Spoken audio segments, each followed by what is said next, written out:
everyone. I'm Sandra Levy, the Senior Editor of Drugstore News. Today, we have Lucas Morgan, Esquire, a partner in Fryer Levitt's Healthcare and Life Sciences Litigation Department, to discuss the importance of state boards of pharmacy. Hi, Lucas. Thank you for joining us today. Good morning. Great to be here. Thank you. Great. So my first question is, what are some of the crucial things that pharmacists need to know to protect their business from esoteric laws? Well, there's a couple of things that I would say in response to that question. And the first one is that I really think general awareness of them as pharmacy owners or business owners goes a long way. And I don't love answering questions like this with legalese, but there's an old principle that kind of goes back to kind of law school 101, and that's the idea that ignorance of the law is really never going to be any type of an excuse or a vindication for a violation of the law. And so when you get into a highly regulated space like the pharmacy space, I would say rule number one is general awareness. And then the next step there is really familiarizing yourself with these laws and kind of having a game plan in place to make sure that you are complying with those laws. And I would say that's especially true of the more esoteric laws, because these are the ones that I would say in many ways can sneak up on a busy pharmacy owner and result in dire consequences if they're not kind of accounted for. Great. So what do pharmacists need to know in order to do things the right way to ensure patient safety and the safety of their business? Can you provide some examples of some common mistakes and how pharmacists can avoid these mistakes? Yeah, and I think kind of going back to that first talking point, which is general awareness and developing a plan and a strategy for compliance with the law. One thing that I would say that a pharmacist or pharmacy owner needs to know to make sure they're doing things the right way is that these laws are accounted for by the different regulatory and governing authorities that are responsible for enforcing the laws. So when we talk about boards of pharmacy, one of the things that they're going to do under their mission of protecting the health and well-being of the citizens and residents of their state is they're going to inspect pharmacies. These might range from random drop-ins just to check on things, which do happen. They may come from a request by the pharmacy because of a change of a location or some type of an internal change that requires board approval. I've often seen instances, and if I was going to give an example of how a pharmacist can go about avoiding a mistake, one would be if you are ever required to have board approval for a change at the pharmacy that requires an in-person site visit, you should plan for that as if your pharmacy is going to be inspected from top to bottom for compliance and approval with every aspect of the operation of a pharmacy, not just the basis for your request. So, for example, if you had some construction done or a renovation done that required a site inspection for final approval by the Board of Pharmacy, don't assume that that inspector is going to come in and solely inspect the renovation and give a nod of approval and leave. Now, that's not to say that an inspector comes with any type of nefarious intent to kind of find wrongdoing, but rather, they're humans just like you and I. So if they observe something that's, not compliant, they're going to make note of that. So I would kind of say, make sure that you kind of plan for everything, even if you think a particular issue is very narrow in scope. Can you please provide any other examples of some common mistakes that pharmacists can avoid making? Yeah, absolutely. Another common mistake that I see throughout the country, I would say most boards of pharmacy have some type of a rule or regulation that governs this issue, is instances where a pharmacy owner or a pharmacist needs to temporarily close the pharmacy. And when I say temporarily, this could be anywhere from a few hours, a few days, a few weeks, up to a few months.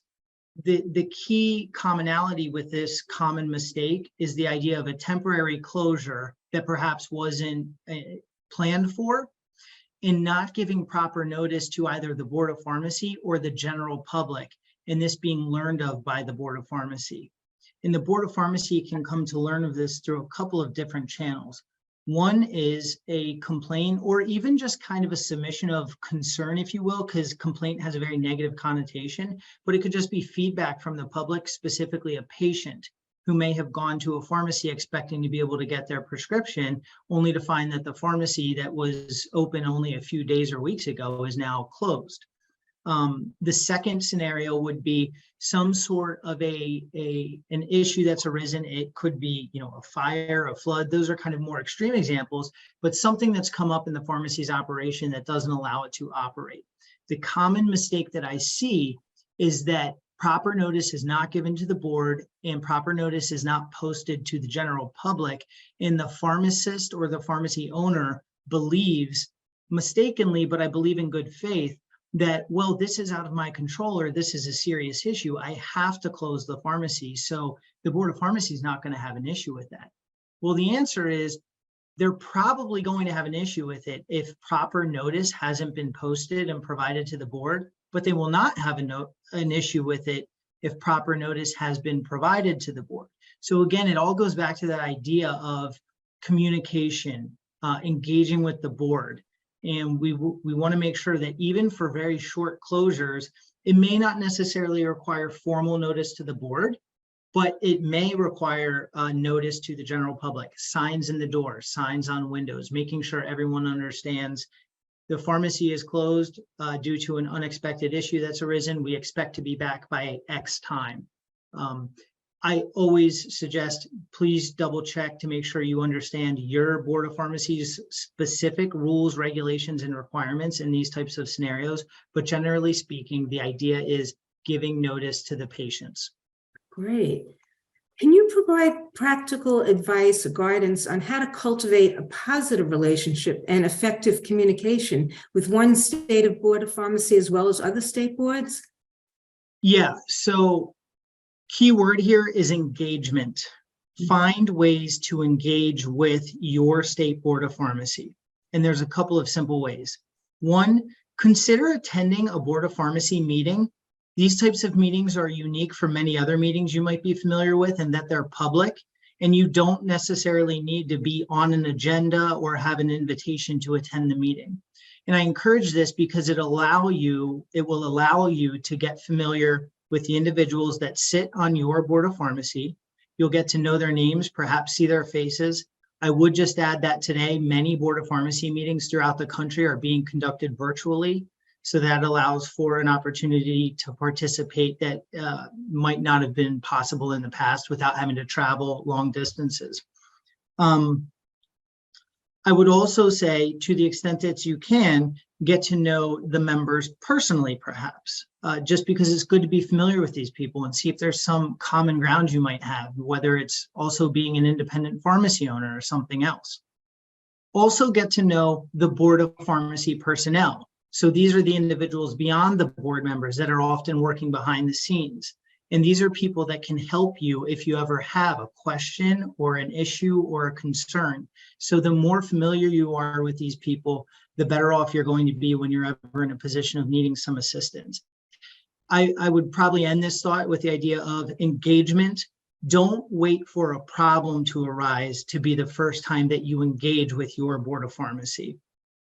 And then on the point of other boards of pharmacy, so if we assume that a pharmacy is licensed in more than one state, you're going to want to get to know, I would offer the same advice for those other states as well.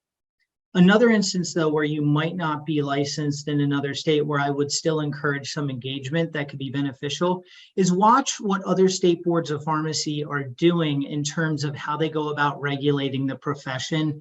Sometimes they will issue proposed rules and ask for comments through the notice and comment rulemaking process, which happens. And that's a good opportunity to engage other boards of pharmacy in a meaningful way. Interesting. So what will the future of patient safety look like, do you think, as digital transformation of pharmacy continues? The digital transformation of pharmacy poses a lot of really positive things, but I also think it offers another area of heightened scrutiny if we're speaking in the Board of Pharmacy realm. So a couple of things we would speak to as being very positive outcomes is, we can see a decrease in errors and mistakes being made as we move away from paper prescriptions and move toward a system that's more reliant on electronic prescriptions, increases accuracy in transmitting the important prescription information. I think we also see an opportunity for increased adherence in patients' medications that they're prescribed, which is certainly good. Also, the opportunity to account for potential adverse reactions and those types of things. So I think that's very good and really speaks to opportunities to increase patient safety and well-being. But at the same time, as we increase the use of digital and electronic means of handling patient issues, I do think that you're going to see heightened scrutiny surrounding the different safeguards that are put in place to ensure that while we're trying to do good things for patients through the digital transformation, that their very private data and information is adequately protected, and that pharmacies are implementing proper safeguards behind the scenes, so to speak, to protect patient information and data. Well, Lucas, thank you so much. This was extremely enlightening. Hopefully you'll come back with us and share some more thoughts in the future. I'd be happy to. Thank you so much. You're welcome.